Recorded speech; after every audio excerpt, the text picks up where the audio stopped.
Well, welcome folks to UCI Great Big Read, and let me introduce Douglas Haynes, our Vice Chancellor.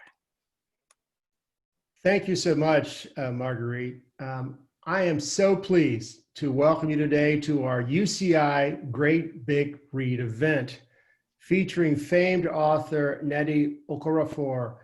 This series is hosted by the Office of Inclusive Excellence, the UCI Libraries, and the Division of Student Affairs as a way to strengthen our solidarity as a community during these unprecedented times of COVID and physical distancing.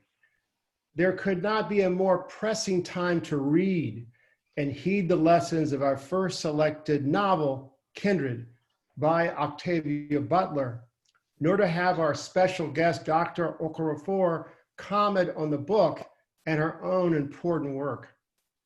It is an honor to have Nnedi Okorafor featured at our session today, as her science fiction writing integrates her own self-proclaimed Nigerian or Nigerian American identity, as well as the stark challenges and optimism of connecting with multiple cultures.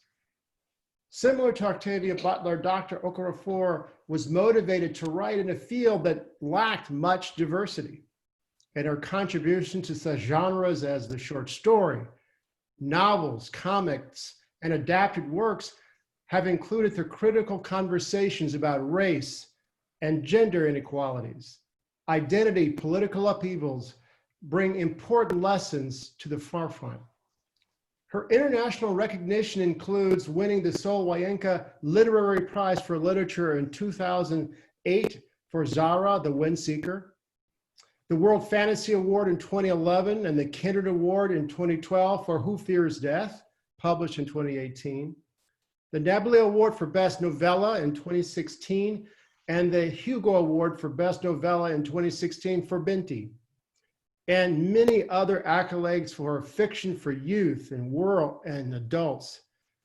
Yet it is her storytelling that mesmerizes us and creates new worlds for us to explore themes seemingly plucked from our headlines today. I welcome her to the conversation. Our format today is very straightforward.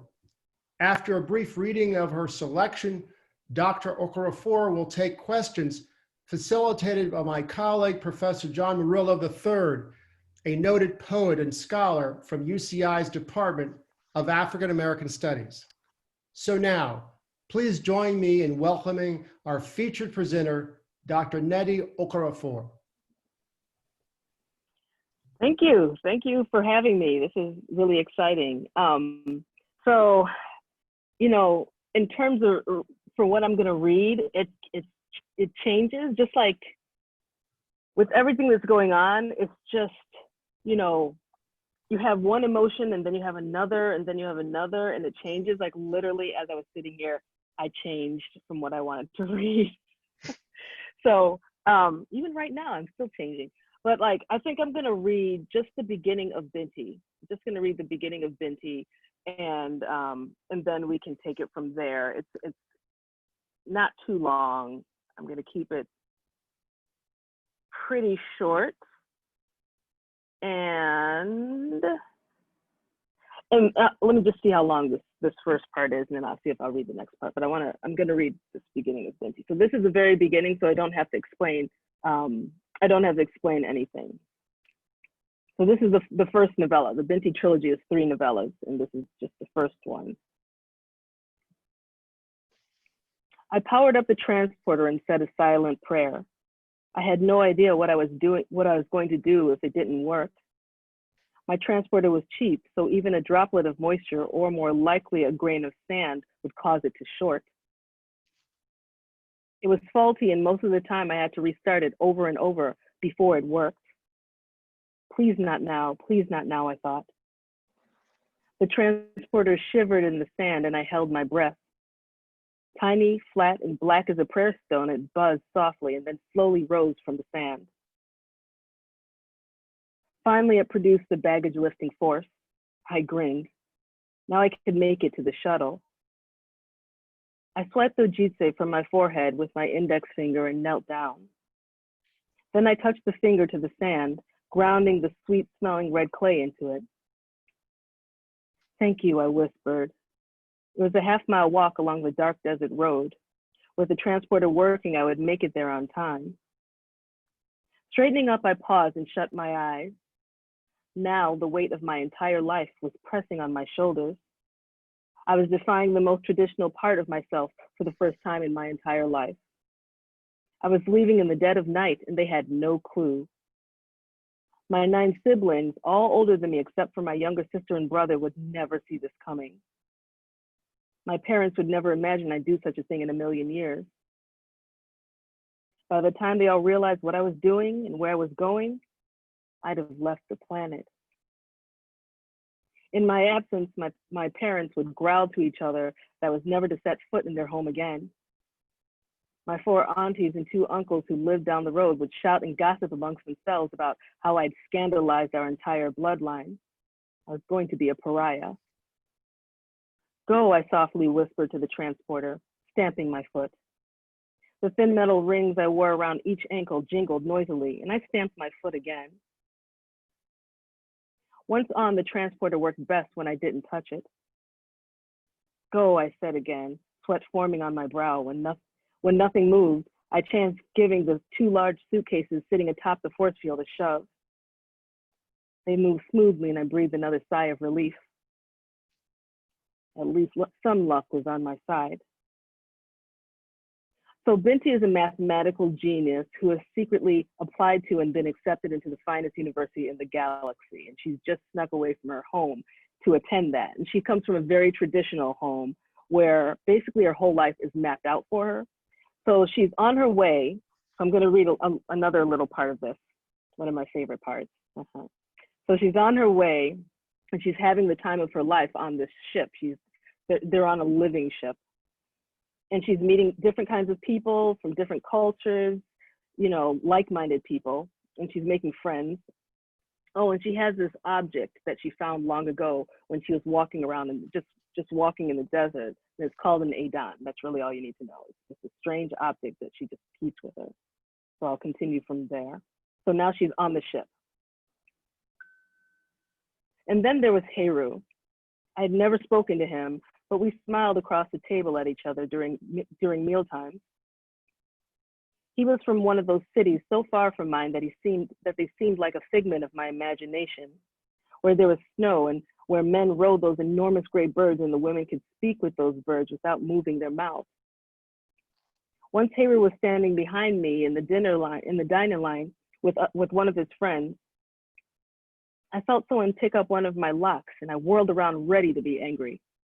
I met his eyes and he quickly let go of my hair, smiled and raised his hands defensively.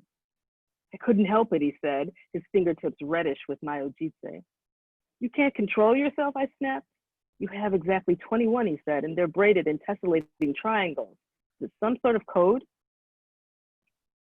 I wanted to tell him that there was a code, that the pattern spoke of my family's bloodline, culture, and history, that my father had designed the code and my mother and aunties had shown me how to braid it into my hair. However, looking at Heru made my heart beat too fast and my words escaped me, so I merely shrugged and turned back around and picked up a bowl of soup. Heru was tall and had the whitest teeth I'd ever seen, and he was very good in mathematics.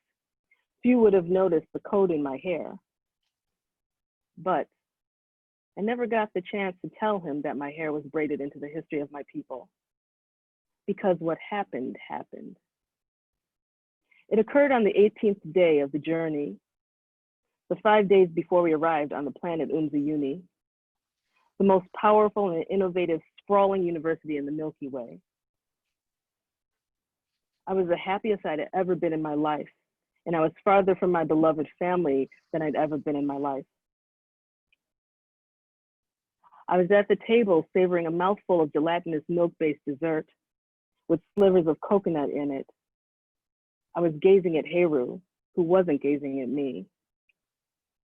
I put my fork down and I had my Adon in my hand. I fiddled with it as I watched Heru talk to the boy beside him, the delicious creamy dessert melting coolly on my tongue. Beside me, Olu and Remy were singing a traditional song from their city because they missed home, a song that had to be sung with a wavery voice like a water spirit. Then someone screamed, and Heru's chest burst open, spattering me with his warm blood. There was a Medusa right behind him. I'll stop there. Yeah. So stuff is happening. You'll have to read the book to find out. Stuff is happening. Yeah. Well, I just want to say first that it's a pleasure having the opportunity to talk to you and hear you read from your work. And being a reader of your work, you know, someone who's followed it and really embraced it and taught it in my classes. This is a great opportunity to speak with you. So I thank you for that. But My pleasure. so I want to start with a really broad question. Now, right now, this is probably not necessarily new for Black people, but you know, as a Black writer right now, writing under catastrophe, you know, COVID, the mismanagement of COVID, environmental catastrophe, economic catastrophe, you know, as someone who's creatively called to write, right? How have you been working right now, you know, or not working right now? You know, how's that been for you? Yeah, great question. I've been working. I've been working a lot. And like part of it is, you know, when I first started writing, you know, writing for me has always been therapeutic. It's something that I do when it's something that I do all the time. First of all, I do it when I'm happy, when I'm upset, or whatever. But when there's energy around me, it's something that I do even more intensely. And you know, the last few months, the energy has just, I mean, there's just living in this country, there's energy around you all the time. So it's not like the last few months have really changed all of that. I think the last few months have brought forth, reminded, and kind of pushed forward a lot of the things that have always existed. So with that, there's been this increase of what's already been there. And for me, I'm very much a type of writer who kind of feeds off of that. You know, when there's energy around me, it just, I process it and it comes out in a different way. So for me, I've been very productive. I felt a greater sense of urgency to be productive, but also the stories are just rolling in. Like that energy around me has just inspired me to create more and to think about a lot of things more. So it's been, ironically, it's been very nurturing, but I tend to operate well when I'm angry. So yeah, that's really, you know, I've been really productive. Yeah. Okay. Yeah. I mean, myself personally, you know, I've had the sort of mixed response to this situation, right? I Mhm. mean, some Yeah. days it's like you're saying, you know, some days it's something not even easy, just it feels like I have to do it and the energy is there and I'm channeling that energy easily into words. But Hmm. some days the weight is just so heavy, you know, and I was Yeah. curious if that happens to you, you know, the weight sort of bears down on you and you can't write, you know. It doesn't stop me. I haven't had a time where I can't write, but I will say that I'm working on multiple projects right now, and some of them are light and fluffy, and then some of them are darker. And there was one time where I had a deadline to meet with the light and fluffy project, and I was angry. I was just angry. Like woke up that morning and stupidly looked at the news and went on Twitter and just saw you know, every morning there's something else. It doesn't make sense. So I was angry. And so then I sat down to work on this light and fluffy project, and the things that were coming out were like, they weren't light and fluffy. It was Yeah. just, I just wanted to blow everything up. Things that shouldn't have been blowing up were blowing up. And yeah. So I literally couldn't work on that project that day. Mhm. Instead, I turned to one of my darker projects and channeled it into that. So it's definitely affecting me. But it's just, it doesn't stop. Like the creative process for me doesn't stop. I have writer friends. I have creative friends who are creatives who have not been able to create anything in the last few months. Like they're just completely, like, it's not, I wouldn't say blocked as much as just that thing, that flow of energy, that free flow of energy has been just hindered by everything that's happening. So yeah, I mean, it's really an individual thing. It depends on the creative. Yeah, that makes sense. And I like how you're saying it's sort of this, there's different kinds of energy then, right? There's the angry energy that can go into the dark Hmm. project, and then there's the light and fluffy energy that can go into the light and fluffy project, right? So I Hmm. guess it's also Hmm. about having different outlets, different creative outlets, Yeah. not just the Yeah. one project, right? Yeah. Um, Yeah. okay, okay. Definitely. Definitely. You know, so I wanted to ask you a little bit more about your relationship to Octavia Butler. I know you have this adaptation coming out soon, or you're working on that, right? And Hmm. you know, this we're talking about Kindred here, and we've read Kindred. But I just want to know generally, what's your relationship with Octavia Butler's work like? You know, when maybe when did you first read her? Do you have a Hmm. particular novel that speaks to you more than any other novel?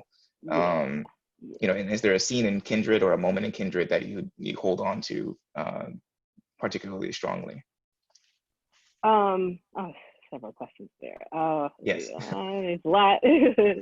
Okay, so um, yeah, I'm thinking of the last. Okay, so yeah, so I came to writing just even what's considered fantasy or speculative fiction, science fiction. I came to those kind of backwards. I didn't come through like normal channels where, okay, these are people who you read and these are people who you should know. Like it wasn't like that. I started writing within academia. So like the first time I wrote a story was in a creative writing class. So that said, and this was in the late not late, like 94, 95. So and the reason I'm giving you this detail is because back then, because things have changed now. So back then, science fiction and fantasy were not very accepted forms of literature. You know, throughout all of my degrees, I have, you know, I have my BA, I have 2 masters and a PhD. Throughout all of that, I was told that science fiction and fantasy and speculative fiction were like lower forms of literature. They weren't real literature. I was told that. So, you know, I didn't discover Octavia's work until much later.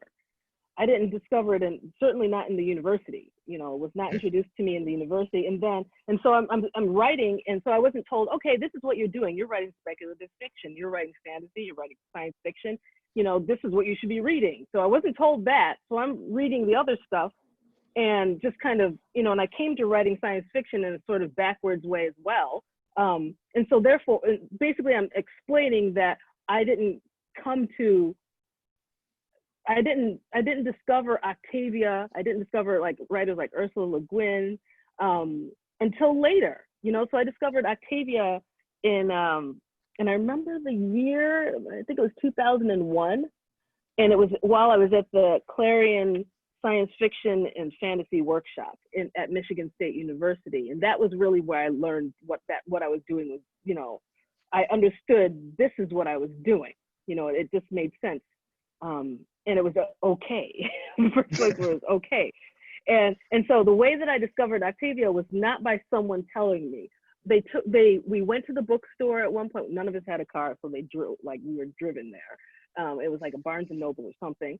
And we went into the bookstore. And I remember going to the science fiction and fantasy section. And I'm looking at the books, and there was one book that was turned to face where the cover was facing out, and it had a Black woman on the cover. And at this time, I had never seen a Black woman on the cover in that section.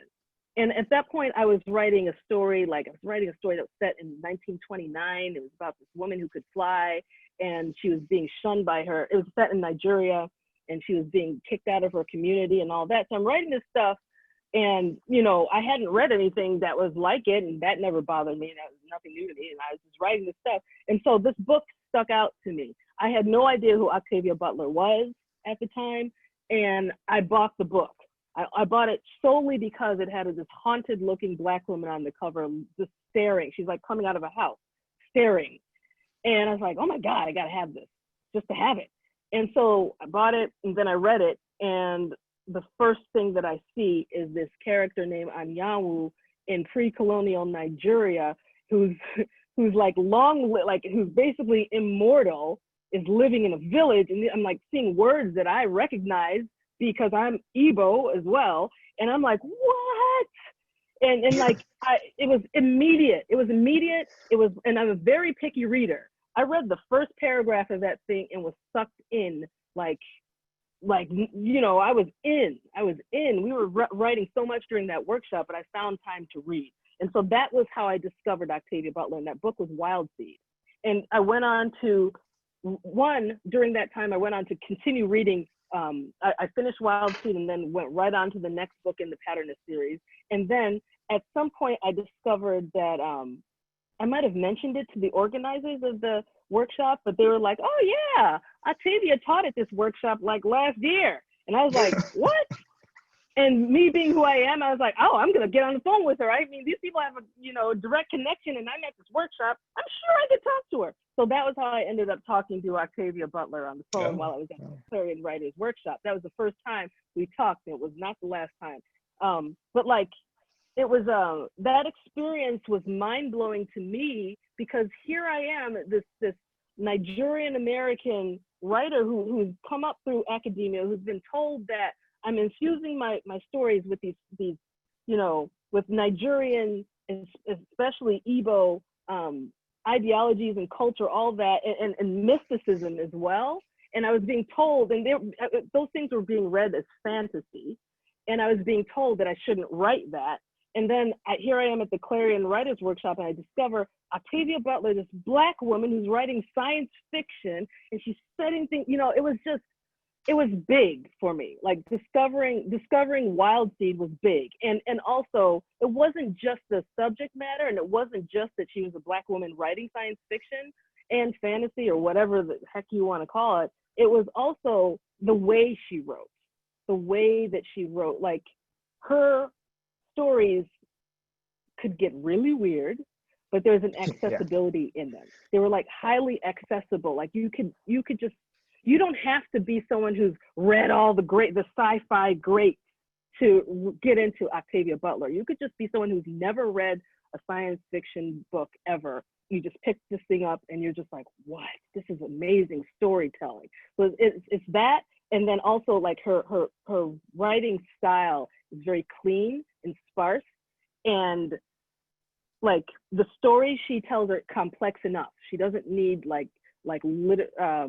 verbal acrobats. She gets to the point, and it's just because of the way that she writes, and also the stories that she's writing and the points of views that she's speaking from, like her stories are just accessible in that way. They are gateways. Like I read that first book and then went on to read everything she had ever written, and like reading her gave me this sort of like it was like I was already doing it, you know, and I wasn't afraid to do it. But it was nice to see that, you know, this could be done, like, you know, that you could have you could be Black and female and write Black female characters who are in different worlds and dealing with aliens and all this stuff, and it's okay. And luckily I'm really glad that I didn't come, like the first book I came across was not one of the whitewash covers, because that would have been very problematic. But yeah, that's my Octavia Butler story. So like when I'm doing we're adapting Kindred right now for Amazon Studios, and like that's the one, like Wild Seed has always been the Butler book for me. Like that's the one that's always been the one that speaks to me most. There are others, of course. Yeah, I like the Unexpected. I think it's Unexpected Stories. There's a story in that one that I really love. But Wild Seed was really the one that has always been very close to me. I actually initially was gonna name my daughter Anyanwu. Her name is Anyugo, and the only reason I didn't was because when I brought the name to the elders, they were like, "Oh, that's a man's name. You can't name her that." So yeah, so like that's how special that character is to me. And so when the opportunity to adapt Wild Seed came about, that's the one. Like Wild Seed was the one where I'm like, yeah, that's one where I can get into that. I mean, it's that main character. She's like one of my favorite characters in literature. So yeah. Yeah, that's the second Butler book I read. I read Kindred in college for the first time, taking a class with a professor that used to be at UC Irvine, Arlene Kaiser, and yeah, I had the same experience. You know, I read the first paragraph. Yeah. You know, I think this one starts with her arm being gone, right? So it's like the arm being gone. I'm just like, you know, I'm just like this the whole time, and then the book's gone in a day, and then you know you're ready to read it again. You know, it's something really enthralling about, like you said, not just the story itself, which is already amazing, but the kind of writing she's doing, the style of writing, the clarity of the writing. You know, I not to, you know, pump you up a lot, but like I think you do that a lot in your writing. You know, I think that this is why I teach Who Fears Death in like every other class that I teach, and for that reason, I think there's something, you know, very clear about it, while allowing you accessibility into this very what could be for some people very foreign, very mystical, very difficult to otherwise wrap your head around kind of world. So I can see that echo of that stylistic and writerly sort of identification with Octavia Butler through your work as well. So it's there. The connection is in the writing. But so, you know, with Kindred, I wanted to ask you about the mechanics of like time travel in the book. Very specific question, but I think because the mechanics of, you know, powers and curses and abilities are their own sort of thing as well, right? Not just the ability. Like it's one thing for the person to transform, and that's a allegorical thematic thing in and of itself, but it's like how the transformation happens, right? And the rules and limitations of the transformation that happens that matter too, right? So here the Mm-hmm. time travel is not a power, right? It's not like you can just like, jump in a hole or jump in a TARDIS or something and you can just do it, right? It's a thing that is bound up with this young master's will and his life. And it's not a choice, it's like conscripted, right? So I was curious about Mm-hmm. one, what do you think about the mechanics of time travel in Kindred, but also like how you as a writer who writes, speculative fiction, how do you grapple with like making the mechanics of your powers and abilities and your world speak to larger issues and be the way you want them to be for your story? Yeah. The God, Kindred is a lot too. That one, boy. reading that one the first time, that one was a tough one. That one was a really tough one. What I've always liked about Kindred is that there wasn't a lot of time spent explaining the logic of the time travel, because, well, I don't know. Of course, I don't know exactly why, but like it made sense considering the story that she's telling. There's a power to the pull of the past already, and so like it didn't require. It allowed her to tell the story, because if too much was given to explaining like why this is happening, or like is this magical or is this scientific or whatever, that would have just really destroyed the story. And I don't think that was really what was important. And also it kind of went along with the theme of things that happened during slavery, like the lack of logic and Right. those things, the irrational, and how just this stuff happened. It just went perfectly with what was going on, the pulling of her back and forth. But so I liked how she did that. And I wonder, like, even to speak to your question about the mechanics of like the rules of these things and how they play out in the stories and how they speak to larger issues, I wonder if Octavia was even thinking that hard about that, or was she just telling this story that already had all of that built into the story? Because that's, I mean, honestly, that's how when I'm writing something, I'm not thinking that hard about stuff like that. I think that part of it is just like literally part of the fabric of the story that I'm writing. It's not something that I consciously consider, especially when I'm first writing it. I may look at thematic things when I'm editing, but I can't say that I really think about, okay, how does this speak to how does this aspect of the story speak to larger issues? I can't really say that that's something that I think too hard about, even though I've written several stories where that do speak to these larger issues. But it's really, I think it's just part of the fabric of the narrative already. It's not something that I need to add. It's something Right. that's just there. Yeah. Okay, so like the way it fits into the story, the story kind of shapes it itself on its own a little bit, which Yeah. lends itself to the idea that Yeah. the stories kind of have their own lives. They do the work Yeah. sometimes for you, right? They come out and shape it for that is actually really interesting. I can imagine that it would bog you down as a writer, right? Like to think, okay, every little thing, how does time travel work? If she shapeshifts this way, does it do this? Does it mean this? Does Yeah. it do, yeah. Um, Especially with the fact that stories will often do things that you don't anticipate.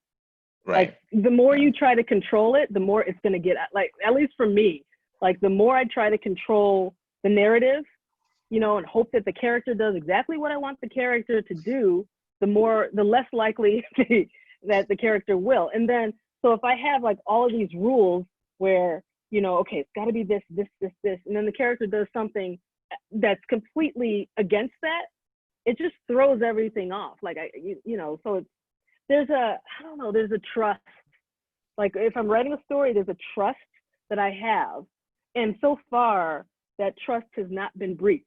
Like I'll write something and I'm like, I don't even know where this is going. And it will just kind of get there.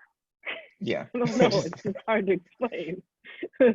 Yeah, you're writing, it's like you're writing the story, but you're also like writing with the story, right? Like it's a Yeah. companion. Um, Yeah. and Yeah. you gotta listen to it as opposed to just trying to micromanage it. Which, you know, like it's like a kid, I guess, like you said, right? Yeah. um, Yeah. Like yes, very much like a kid. so okay, so those are my questions, but there are several from people who submitted questions for you, and I want to go down the Okay. list of these. Let's see, here's one. So uh, there's one about the Binti stories, and Okay. hopefully this isn't like spoilers for people, but you know, in your Binti stories, you have you says you have a lead character and what other characters describe as a very untraditional role as a leader and someone who approaches leadership as a great harmonizer. So that word is what really they're picking up on in the question. So why do you believe that role of harmonizer is essential for Binti and the communities in which she's involved? And then to what extent do you believe such a role, you know, a harmonizer is needed in society today? Okay. Okay. So and this is interesting because I'm like working on the pilot for the Hulu TV series, and I have to like look at these. I've had to look at so many details in the story that I just moved past quickly in the story, but now they're like huge and they're a significant part of the story. So master harmonizers. So in Binti's culture, so Binti is set in the far future, right? So in Right. Binti's culture, she's the harmonizer. The role of the harmonizer is very, you know,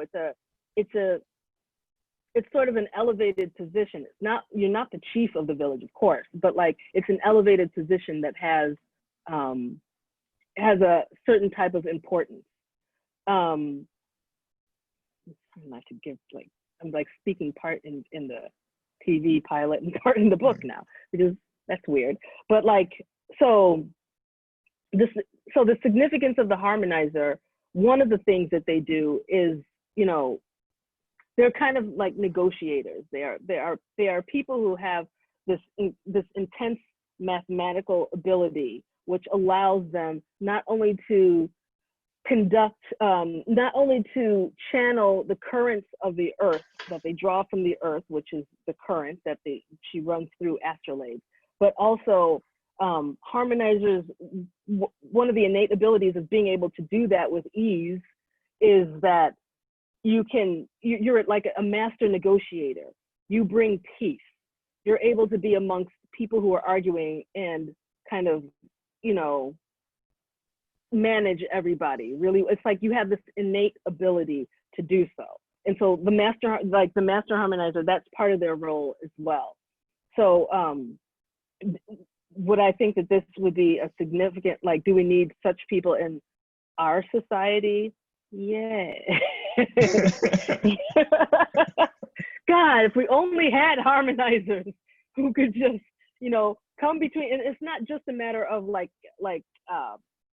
being a mediator, but it's all like harmonizers are able to be in the middle of something and take in the negative energy and anger from both sides and process it and then put out logic. So like with everything that's going on now and just around the world, harmonizers are very much needed. In the United States, if we had a harmonizer would be able to put themselves between, I'll just be vague, between arguing factions and allow and speak in such a way that both sides or all sides are able to hear logic with compassion and empathy. So yeah, we need a harmonizer, a very masterful master harmonizer. Yeah, that sounds pretty good right now. Yeah. And that, you know, that Yeah. reminds me of my grandmother, rest in peace, and my aunt. They do conflict mediation, and they describe it this way, where it's got to be like this transformative harmonizing of Hmm. very disparate, very conflicting, very inflammatory sides. Um, Yes. yeah, if that was a general practice that was sort of automatic and instilled and culturally significant to the entire society, I imagine we'd be in a little bit better place right now. Yes. One Yes. would hope And anyway. one more thing about harmonizers or master harmonizers is their sacrifice as well. So in taking in everything from all sides, I mean, that does a sort of, there's change, you know, the person is changed and affected, deeply affected. And there's a sacrifice in taking on that role that makes them, um, you know, very special people. Like they're ready to sacrifice themselves for greater good. So yeah, yeah. Well, now you're talking about my mom, so yeah. But Yeah. okay, okay. So let's see what we have next. So I have another one about a different book you've written. This is a book I haven't read, but I'll buy it from my niece. My child adores her copy of Chicken in the Kitchen. Ah. Um, do you approach crafting stories for children differently than you do those for adults? And have your storytelling and parenting practices informed one another in different ways as you and your daughter have grown and your relationship has developed? Okay. Wait, say that the second one again. As Second my question, the second half Yeah. is, have your storytelling and parenting practices informed one another in different ways Okay. as you and your daughter have grown and your relationships developed? Okay. Okay. Yeah. Okay. So Chicken in the Kitchen, my children's book is about a chicken in a kitchen. A giant chicken who one day shows up in this girl's kitchen. It's a very simple story, magical chicken. And like the reason I wrote it was because it was a story that I would always tell my daughter when she was little, and her favorite animal was chicken, and she loves eating chicken as well, which I don't know, you know. Okay, so so yeah, so that was really where that story came from, and it was, you know, it was a story that I told many times. But like, Mm, so when I'm writing, you know, in general, the question of what do I have a different, do I approach a story differently depending on what the thing is? I think with children's books, you kind of have to. It's a completely different format.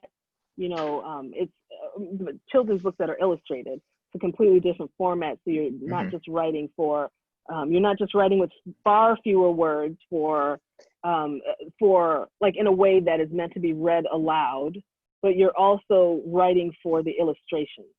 So certain things, you know, you won't have to describe because it will be illustrated. So it's just a mm, completely mm, different type of writing. But I will say that like in general, with stories, because I write lots of different types of stories from adult to young adult to middle grade to for children, I approach every single book differently. You know, the book, each book is approached the way that that book needs to be. Like I approach each book in the way that I need to approach it, and that changes every single time. It's not that I have one way of writing if I'm writing for young adults and one way that I'm writing when I'm writing for adults. As a matter of fact, mm, when it comes to prose books, I don't know what it is until I get into it. Like I have no, like I don't sit there and think, okay, this is for young adults, so therefore I'm gonna make sure if there's violence in it, I'm gonna make sure I explain it a lot more or contextualize it a lot more than if it were for adults. I don't think like that. I don't think about categories when it comes to like prose level books. I'm not thinking about categories. I'm just writing the story. And then after that, once I establish what the story is and it's, you know, moved, it becomes clear what it is. So the story tells me what the book is. I don't tell the book what it will be. So okay. there's that. But you know, with comics and children's book, like the literal format of those is different. You know, like so you have to, so the way you write those is completely different. Comics, you know how long it's going to be, you know how many pages you have even before you start the thing. So therefore you have to write to that page count. With other things, half of the time I don't know what it's going to be. I don't know if it's a novel, a short story, or a novella until I finish. And then I look at the word count and I'm like, I didn't know what Binti was when I finished it. I had no idea. I had to Google the word count. I'm like, oh, novella. Okay. So yeah, it's very individual. Yeah. I mean, from this end, from for your other answer about the mechanics, you know, it feels like some of your perspective about writing in general is sort of free flowing. That it's you're like a Yeah. conduit channeling energy that will Yeah. channel itself the way it needs to be channeled, and then you can name it afterwards. Then you can identify it Yeah. afterwards. And yeah, okay, Yeah. um, Exactly. that's there's, you know, for anybody like me who's a writer, that's very good at framework to think about, because you know, some of us are trained, like you just let's say Mhm. disciplined in academia. I know you know that, right? Like it's Mhm. Yes, there's I a do. very disciplined is an important word there, um, to be a certain way, and so you know, it kind of Yeah. warps your thinking over time, where Yeah. you start thinking, you know, since I do critical analysis literature, I start thinking thematically sometimes before the writing, Mhm.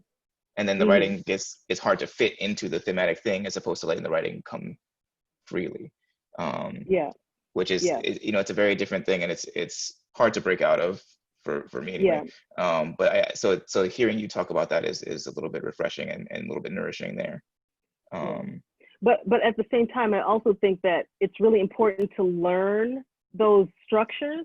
Like it's a juggling, like, or not juggling. It's a you have to strike a balance between the free thinking, but also being open to learning and understanding the structures. Learning and understanding the structures shouldn't dictate how your creativity flows, though.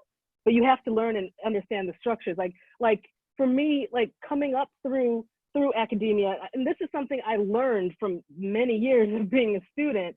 It was like that you have to be open to learning, and even those things that you don't like and that seem to be completely against your way of thinking, learning about them isn't the same thing as taking it all in. You have to, but if you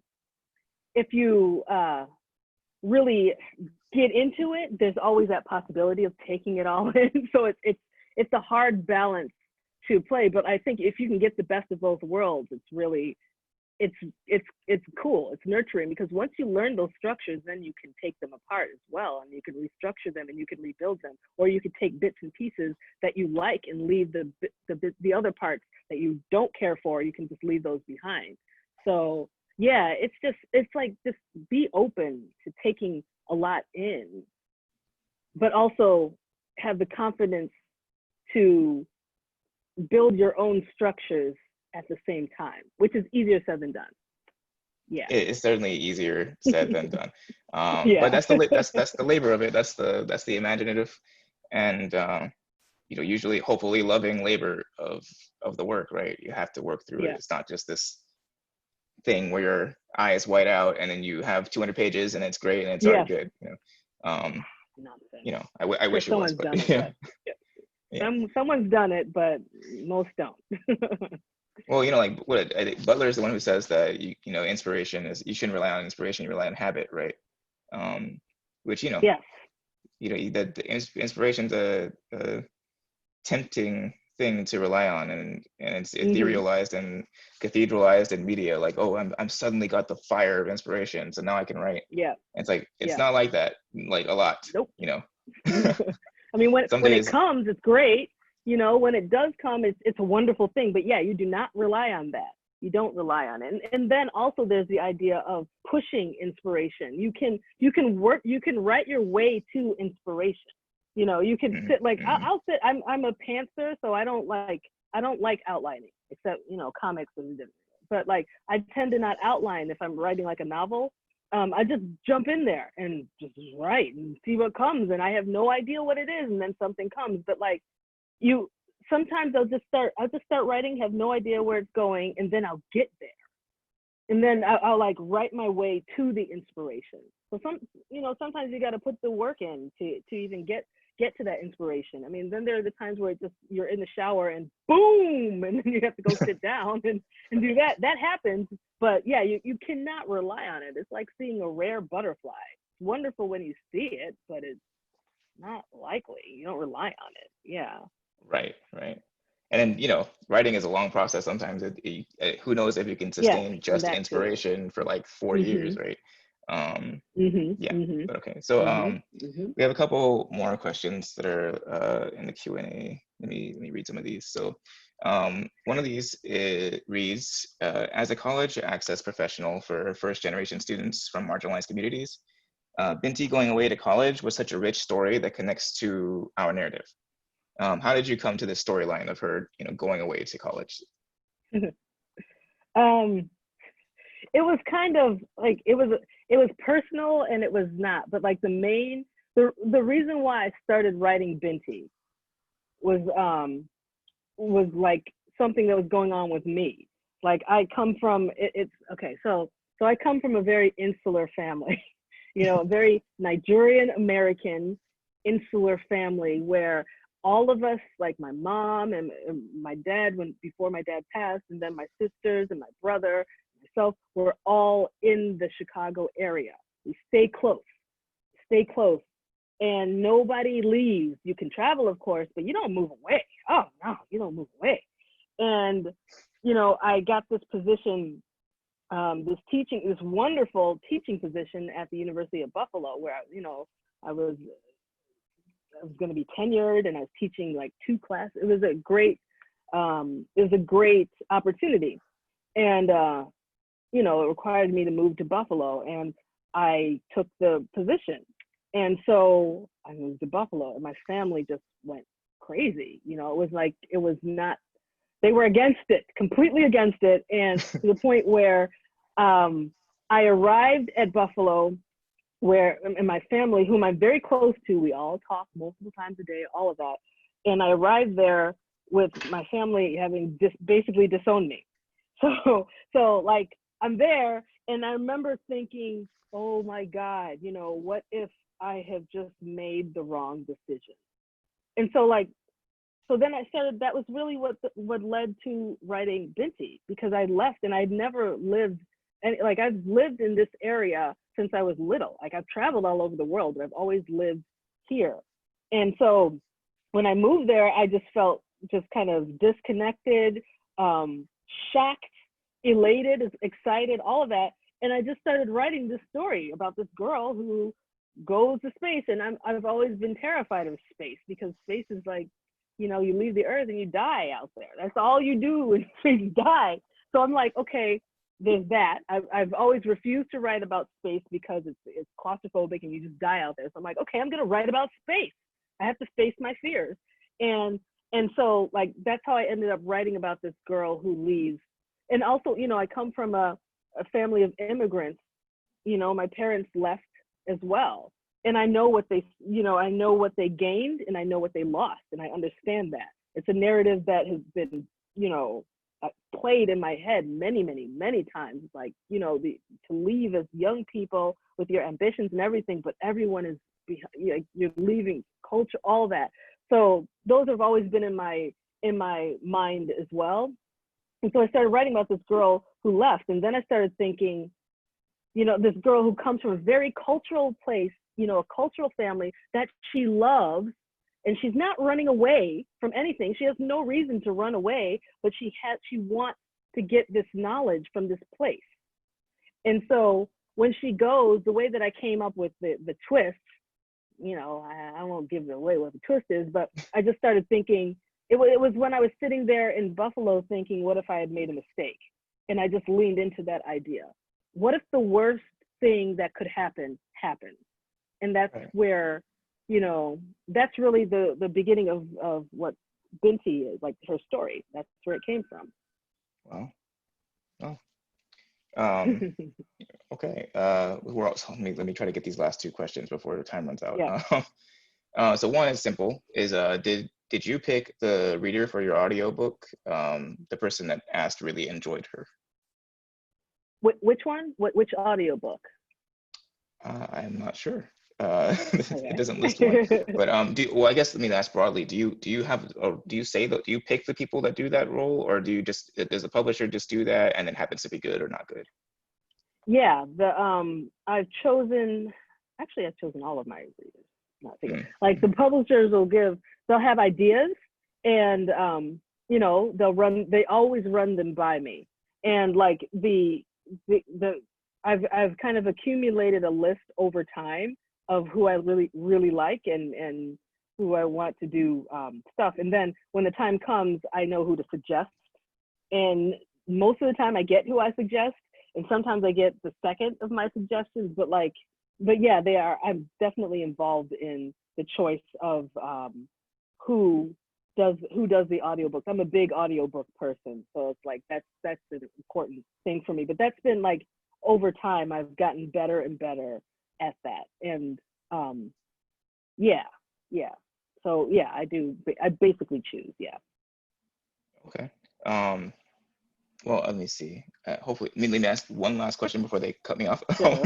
uh, it's a combination of like 3 questions I see. How do you stay inspired, and how do you like deal with boredom as a writer? You know, when you write a story and you get tired of the story, or maybe you get tired of your character sometimes, or you know, you're writing with the working part without the motivation or the inspiration to keep doing it. How do you deal with that? I haven't gotten bored. But like if I reach a point in the story that I'm not interested in, I skip it. If it's boring, why am I writing it? I don't write boring parts. Like I have no tolerance for being bored. It's not that I have a low attention span. It's not that. It's that I'm like, I just love stories so much, like good story. And if I'm reading something that's boring, I put it down. I'm not one of those who has to finish. If it bores me, no. But the same thing is with what I'm writing. If I'm at a scene, I'm like, oh God, this scene is so, if I feel like I have to just get through the scene, I know to cut it. I just go to write something else. And plus I don't write linearly anyway. So it's not like I'm moving in a linear direction. I'm probably the most nonlinear writer you can ever imagine. Like I'll write the end and then the middle and the beginning and go back to the end. I just jump all over the place, and then I'll put them all together, and then I'll edit that over and over again. But I don't write linearly. So if there's a scene that's boring me, I'll just go do something else. It's like when you're at the gym and someone's on the machine, you just go and do a different machine and then you come back. But what was the other question? Oh, inspiration. I'm always inspired. That's not a problem. I'm inspired by life. It's just I don't even know how to answer that. Like what inspires me? Everything. There's so much to be inspired about, you know. Yeah. That's a good note to end on. Happy inspiration note. But yeah, so I just want to thank you for the conversation. It's been really a pleasure to speak to you, just as a fan on that note, but also as someone who's been able to channel some of the questions and interests of the people who are watching. So thank you for that. Yeah, my pleasure. This has been great. And I want to add my thanks, Dr. Okorafor, for your participation at our inaugural UCI Great Big Read. And I also want to thank you too, John, for your role in moderating questions, both yours or your own, but also those who among listeners and those who registered for the event. I also want to give a few heads up. There are a number of associated events that are connected with the campus reading of The Kindred. On July 15th, we're having a DIY zine making presented by Kelsey Brown of UCI Libraries. And that's followed by a book club reading on July 23rd. And Chancellor's Professor Jonathan Alexander will facilitate that conversation. You are welcome all to join in or just actively listen. And finally, August 6th, we're having another author, Julia Alvarez, who will give a reading of her book, Of Afterlife. In the meantime, I want to thank you again for hanging in. And I particularly want to thank the team at OIE, as well as UCI Libraries and the Division of Student Affairs. Until our next meeting, keep reading and staying connected. Thank you so much. Thank you.